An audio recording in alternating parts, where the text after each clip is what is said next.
muknah, murah ongkosnya. Maksudnya ora usah kaken ragat nek kowe sik. Kalau kita itu sering terbiasa lapar itu tidak banyak ongkos. Ya, uang sedikit cukup untuk waktu yang lama. Sementara orang yang kulino kenyang, perutnya itu nagih terus. Hari ini makan apa? Sarapan apa? Siang makan apa? Menunya apa? Nagih terus. Karena tagihan-tagihan itu sing ditagih nekat apa saja diusahakan, wis yang penting nuruti kemauan perutnya. Itu sampai engko tekan haram barang ora wae ya diincer. Itu bukan cermin orang mukmin. Al mukminu khafiful mu'nah. Orang mukmin itu biaya hidupnya ringan, rendah itu. Inilah ya. Nah, ini ada lucu ini. Saya itu punya banyak sekali kebutuhan, keinginan, dan selalu bisa saya atasi kebutuhan, keinginan saya itu dengan satu cara apa? Mengabaikannya. Cara memenuhi segala kebutuhan saya gampang apa? Mengabaikan. Atarku. Bener ini. Tarku fayakun lan itu lebih nyaman hati saya. Kita terus.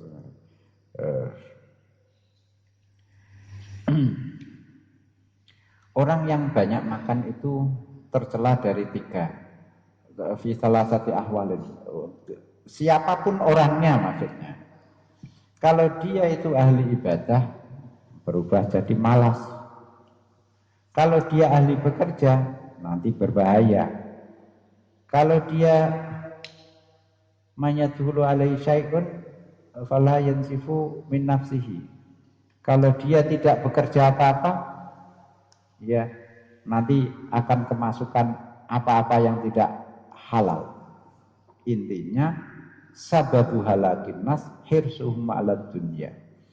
Jadi ambisi kepada dunia itu pokoknya sumber dari malapetaka dan syahwatnya ada di perut itu.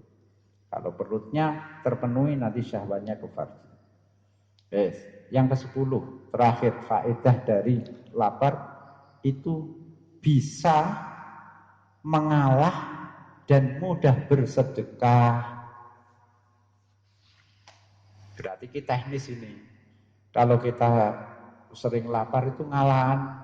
Jadi makan kita punya 2 porsi itu, kalau kita makannya sedikit akan 1 porsi saja, yang 1 akan mudah untuk bersedekah kepada orang lain.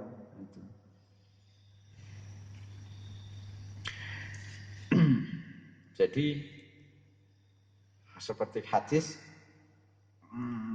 wala fayakunu yamal fi dhilli sadaqatihi, nanti sedekah itulah akan melindungi kita di akhirat. Jadi kalau ada turan, mikirnya orang lain karena dia sudah hanya perlunya sedikit gitu. Fadhisa lil ati mimali ila sedekah. Orang kalau bersedekah itu sebetulnya dia tidak sedang menghabiskan hartanya. Tapi justru dia sedang melindungi hartanya, melanggengkan hartanya supaya masih tetap. Tapi kalau dimakan sendiri, itu tidak disedekahkan, itu sama dengan dia menghabiskannya, itu tidak melindungi, mempertahankan itu. Siti Aisyah itu kan itu pernah sedekah,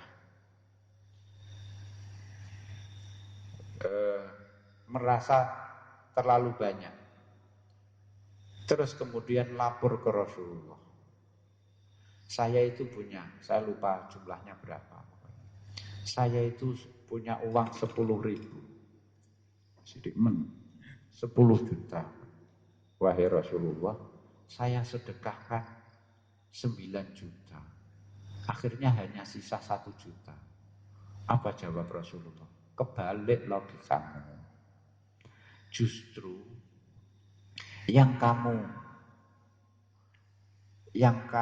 sisakan itu bukan yang 1 juta. Yang kamu sisakan justru yang 9 juta. Karena dengan kamu sedekahkan itu sebetulnya kamu melindungi harta kamu. Supaya tetap kamu petik manfaatnya melalui pahala. Oh gitu. Tuh, jadi soal perspektif jangan salah, jangan terbalik. Karena tentang ayat inna aradnal amanata was amanata 'ala samawati wal ardi wal jibali fa abaina ayyahmilnaha wa asfaqna minha wa hamalal insan. Apa amanah itu?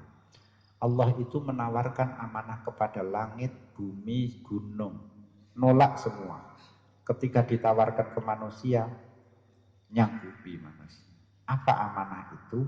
Yakni konsekuensi dari amar perbuatan. Kalau baik dia balas baik, kalau berbuat jahat dibalas siksa hukuman. Itu yang dimaksud amanah.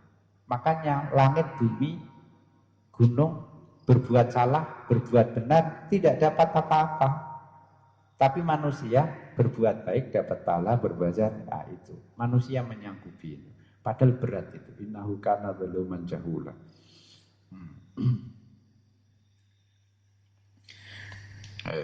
Padahal berat menurut disanggupi. Ya wis rapopo. Tapi kan kalau sukses kan sip. Rasulullah pernah melihat orang wetenge gendut. Diparani Rasulullah dilos-los. Wetengmu kok gendut ya Mas? Nggih Kanjeng Nabi. Laukana hadza fi ghairi hadza lakana khairan laka. Jane isine iki ora manggon nek kene ya, nek manggon nek kono ya iku wong guru. Nah, itu ya jos itu khairun lak. Lebih baik isi yang ada di perut. Isi yang ada di perutmu itu lebih baik ada di perutnya dia daripada di perutmu. Tuh. Karena lebih baik bagi siapa? Bukan bagi dia saja, bagi kamu. Jadi isi perutmu itu lebih baik bagi kamu jika terletak di perutnya dia. Gitu. Di soal logika tadi, soal perspektif itu tadi. Masane nek mbok lebokno nggonmu itu terus menguntungkan kamu. Saiki mikire kudu ngono terus saiki. Mikire kudu ngono terus. Jadi apa ae sing mbok kowe sing mbok pek kabeh mbok memiliki kabeh iku sebetulnya lebih menguntungkan itu kamu berikan orang lain. Gak dia apa-apa. 10 faedah lapar yang sudah diuraikan itu masing-masing item, masing-masing nomor itu punya cabangnya sendiri yang tidak terhingga. Jadi bisa dikembangkan masing-masing. Faedah pertama bisa mencerdaskan akal, itu bisa dieksplorasi, dikembangkan, muncul banyak faedah. Termasuk yang terakhir. Jadi suka bersedekah. Karena makannya suka lapar, maka suka bersedekah. Itu bisa diuraikan. Jadi lapar itu menjadi pintu, menjadi kunci di akhirat. Sukses di akhirat, lapar. Tuh. Nah, semua itu faedah berikut sub-subnya, cabang-cabangnya itu sudah terungkap dalam hadis-hadis, dalam athar-athar yang disebut. Itu ada, itu disebutkan semua. Saya hanya mensistematisasikannya saja. Saya buat nomor ini masuknya di kelompok nomor ini, nomor 1 faedah pertama. Saya tugasnya itu semua ada di hadis. Lah dengan tahu seperti ini, kita rinciannya tahu seperti itu, maka kita baru sadar, baru ngeh hadis-hadis itu asalnya tahu hadis berbunyi begini, albitnatu dan seterusnya, sulusun lito'am, sulusun lisyarab, sulusun linnafas, baru tahu setelah diuraikan seperti ini. Nah itu kalau tidak diuraikan ya kita taunya sepotong-sepotong. Kalau ini kan komprehensif, tuntas. Kita idroka ilmin wa basira. Kalau masih saja belum memahami secara tuntas, utuh, komprehensif, tapi kok ijek ngandel, ya. Orang mudeng tapi ijek ngandel, berarti taklid, ya yes, lumayan. Lumayan. Kandhane wis pokoke nek ngeleh iku faedahe akeh. Kowe anut nggih-nggih. Ya wis kowe laka ruddatul muqalladina fi iman. Itu. Tapi ya wis rong bengi dijelasno ngene kok isih ra mudeng-mudeng ijek taklid ae ya. Ya capek deh. Kala bayanu thoriqil